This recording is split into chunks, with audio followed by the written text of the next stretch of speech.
enough, my phone had no signal, so I've no weather forecast. So I'm looking at all them black clouds going, ooh. Hopefully I'll have signal now a bit up the road. I'll check. Day 20 was another day where, with one eye on that weather forecast and the wind due to swing around to the north, I was just setting out to make whatever progress I could and didn't really have a definite end point in mind. First off, I was passing down by Ardvreck Castle, which is one of the other places I had considered camping the previous night. I just wasn't sure that there'd be suitable space around it. But in fact, that particular spot and the valley is quite beautiful, and there was somebody else, in fact, camping quite nearby. So obviously people do stop there. Then once you come down along the lake past the castle, you've yet another steep ascent. And a really beautiful view, in fact, as you're coming up that hill, and then getting to the pass at the top, and then a steep winding ascent coming back down. And there's my morning pre-breakfast climb. Made up for as usual by the view.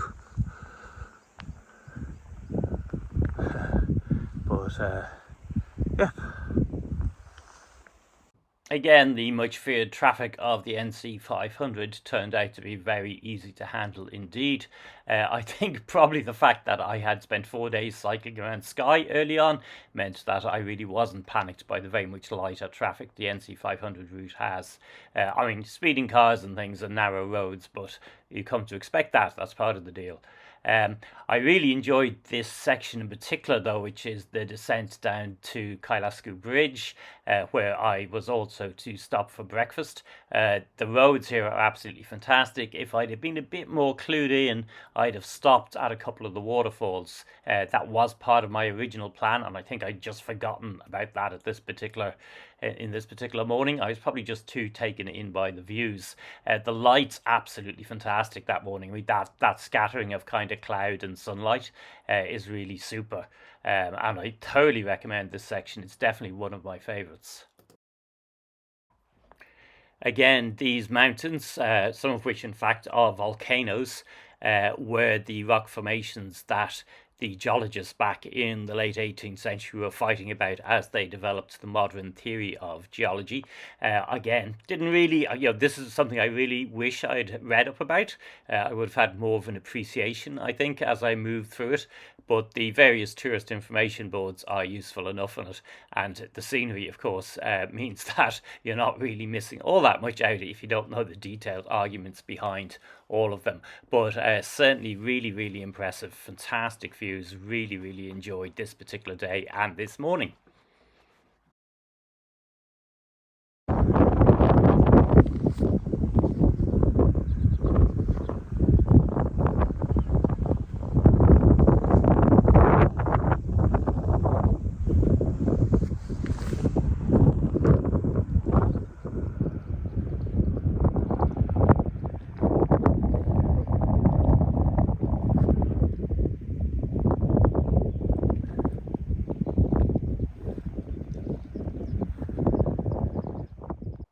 And so on down through Unapool to Kylesku itself, which is where I had the most expensive breakfast of the entire trip and possibly my life.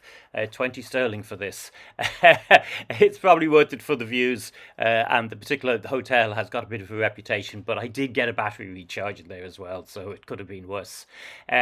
This crossing point, the modern bridge, before that was built, this was only a ferry crossing, so that's until quite recently, I think maybe the 1950s in fact, but there's numerous spectacular viewing points on either side of the bridge that you kind of can just stop and have a look and be totally amazed by it.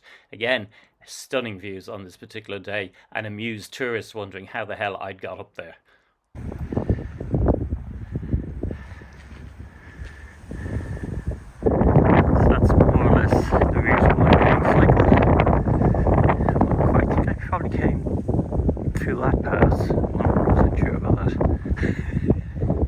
The wind was so strong to be pretty alarming, in particular when I had been crossing over the sections of bridge. I was being seriously pushed sideways by it, but at least it wasn't yet blowing from the north, so when I was hitting all these hills, I wasn't getting blown back down them. Stopped in Scourie for a pint, but decided to keep moving on and then head through the next section up towards Duness. Again, that's a climb initially up into yet another pass, then down to the coastline. There's some spectacular mountains in the distance as you're going through all this. I wish I knew all the names. Next time I go, I will, before coming down to the coast yet again, and then yet another climb into yet another pass, and soon a final descent.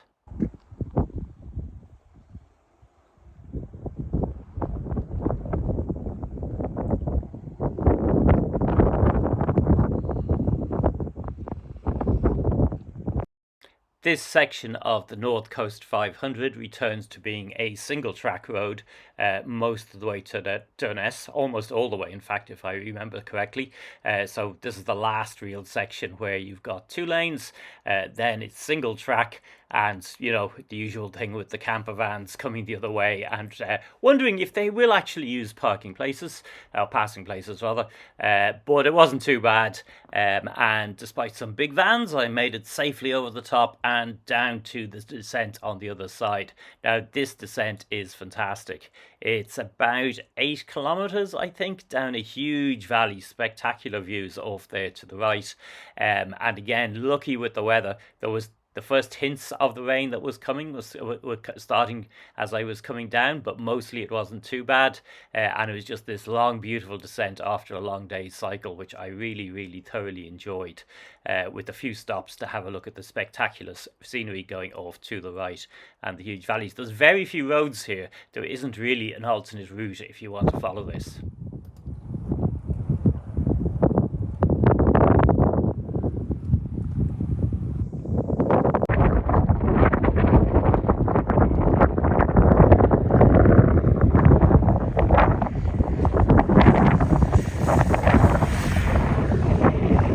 I would say it's absolutely fantastic though for long distance hiking, because there really isn't any road off to the right hand side here for a very long distance, or indeed to the left.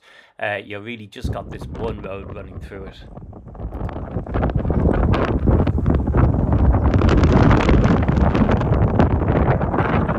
It was great to know I was making it up to the north coast before that wind swung around to come from the north, although I'd still have rough weather in the days ahead.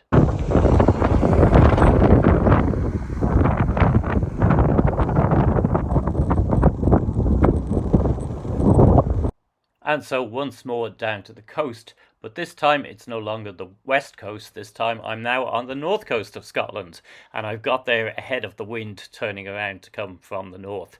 I was still going to get caught by some pretty rough weather over the next few days, but it certainly would have been much harder if I'd been caught on the stretch I covered over these last 2 days.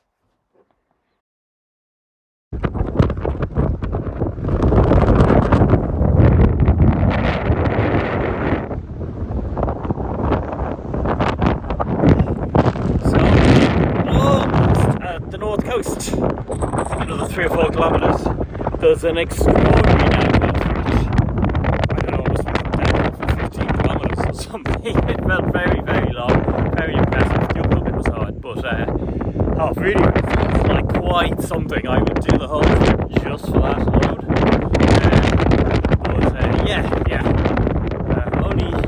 Only a few kilometres to Duness. I've made incredible progress. Shot up the north coast in a day and a half basically, and so I've dodged the wind change. You can hear it, you can imagine the cycling into Durness was also where I crossed the 10,000 kilometre mark on the bike.